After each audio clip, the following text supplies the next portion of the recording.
ओम गौ। आज बात करते हैं पूर्ण धनु में सर्पगंधा अर्क किस प्रकार बनाया जाता है। देखिए, सर्पगंधा की जो जड़ होती है उसका या तो एकदम स्वयं रस लिया जाता है या अर्क बनाया जाता है। तो इसके जो जड़ है, जड़ में एक रिसरपिन नाम का एक इसमें एलिमेंट से तप्त रसायन पाया जाता है जो मुख्य रूप से मस्तिष्क रोगों में अपना वर्क करता है। मस्तिष्क रोग जैसे कि मिर्गी हो गया, पागलपन हो गया, या पार्किंसन डिसीज हो गई, पैरालिसिस हो गया, या एक तरीके से अवसाद की स्थिति में है, या तनाव है, तो ऐसी स्थिति में इसकी जड़ का जो रस है जिसमें हम लोग अर्क बनाते हैं काफ़ी इफ़ेक्टिव होता है। एलोपैथिक मेडिसिन में भी इसकी जड़ का बीपी की दवाई में प्रयोग किया जाता है। तो इसकी जो जड़ का है उसका चूर्ण ब्लड प्रेशर में अच्छा वर्क करता है, और इसका जो रस होता है या अर्क होता है, हमारे रावण संहिता में अर्क बनाया है सर्पगंधा का। तो ये मुख्य रूप से मस्तिष्क के रोग, विशेषकर जो पागलपन है, ऐसी डिजीज़ों में अच्छा काम करता है। तो देखिए, ये सर्पगंधा है। वर्षा ऋतु में इसकी जड़ लेते हैं। ये पेड़ है। सबसे पहले हम पेड़ से प्रार्थना करते हैं कि जो भी रोगी धारण करे उसको आप रोग मुक्त करना, उस पर आप कृपा करना। हम सर्पगंधा अर्क बनाने जा रहे हैं। तो इस प्रकार हम इसकी जड़ उखेड़ते हैं। ये देखिए, पेड़ से प्रार्थना करने के बाद ये देखिए, ये इसकी जड़ है। इसका हम अर्क बनाएंगे एकदम ताज़ी। इस प्रकार आप देखिए, हम लोग सर्पगंधा को लेकर के आए हैं और यहाँ इनकी जड़ों को हम लोग पानी से धो रहे हैं।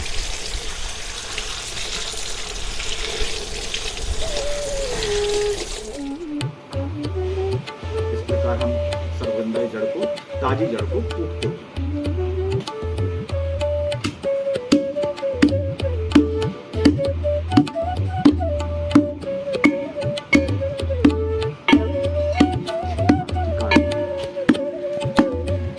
हम अपनी हांडी में आए हैं। ये गोल है। अर्क जो बनता है हमेशा गोल हांडी में बनता है, वो मिट्टी का हो, कांच का हो, या किसी अन्य पात्र का हो, जैसे कि ताम्र है। तो इसमें भगवान धन्वंतरी का निवास है। ये गौमूत्र है। गौमूत्र हमारी हिमालय की, जहाँ बद्रीनाथ इलाका है, उस इलाके की गौ माताओं का मूत्र है, वो भी ऊपर का।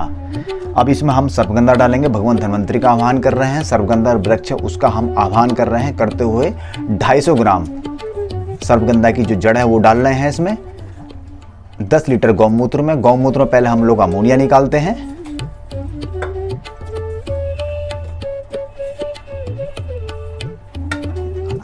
इसके बाद हम ये देखिए अर्क रखेंगे। इसको, ये हमने रखा इसको। अब इसके जो पाइप है, ठंडा पानी है,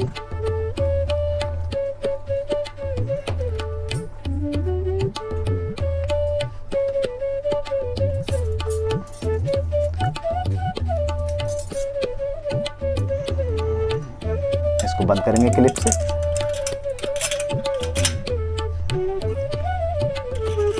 भगवान धन्वंतरी के मंत्र का इसमें जाप चलता रहेगा, और जो हमारा लक्ष्य है, जो सर्पगंधा हमने अर्क बनाया है, जिस वजह से बनाया है, उसका भाव बना रहेगा। इस प्रकार हम ये देखिए रखेंगे सर्पगंधा अर्क।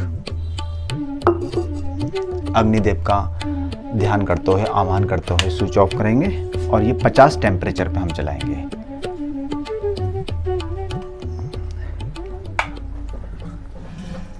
इस प्रकार ये पानी चल रहा है, और थोड़ी देर बाद इसमें बूंद बूंद करके सर्पगंधा अर्क आएगा। बस सर्पगंधा अर्क इस प्रकार ये बूंद बूंद करके नीचे टपक रहा है। इसी को सोमरस बोलते हैं। ये सर्पगंधा की जड़ है। ये जड़ जो बूंद आती है, इस बूंद के सानिध्य के साथ, इसके जुड़ाव के साथ नीचे हम अर्क में इकट्ठा करते हैं। अर्क इसी तरीके से बनाया जाता है। इससे सर्पगंधा की भावना भी जा रही है। तो इस प्रकार हम लोग 5 लीटर अर्क को 60 घंटे में सींचते हैं। हम लोग सर्पगंधा अर्क किस प्रकार बनाते हैं, अब इसका बताते हैं हम उपयोग विधि। सेवन विधि। सेवन विधि के लिए अगर आप 10 साल से छोटे हैं तो इसका सेवन विधि 5 ml होगा, और 10 साल से ऊपर हैं तो 15 से 20 ml ले सकते हैं, सुबह और शाम। अगर आपको बहुत ज़्यादा आपका मस्तिष्क असंतुलन है, यानी कि आपका मस्तिष्क का जो सिस्टम है आपके कंट्रोल में नहीं है, विचार बहुत ज़्यादा आते हैं, या पागलपन है, या बहुत ज़्यादा एंजाइटी है, अनिद्रा है, या मिर्गी जैसी समस्या है या मस्तिष्क के कोई भी विकार है, स्नायु विकार है, तो उन विकारों के लिए सर्वगंधा अर्क सबसे उत्तम है। तो इसको सुबह लेना है 20 ml और उसमें 20 ml पानी मिलाएं, और रात को खाना खाने के बाद सोने से पहले 20 ml और 20 ml गर्म पानी और उसमें 1 चम्मच देसी गाय का घी मिला करके लें। अगर आप दूध पीते हैं तो पहले इसको लें और 15 मिनट के बाद दूध ले सकते हैं। और दूसरा है, ये हाइपरटेंशन में भी अच्छा काम करता है, लेकिन उसमें मुख्य रूप से सर्वगंधा बटी का विधान है हमारे आयुर्वेद के ग्रंथों में।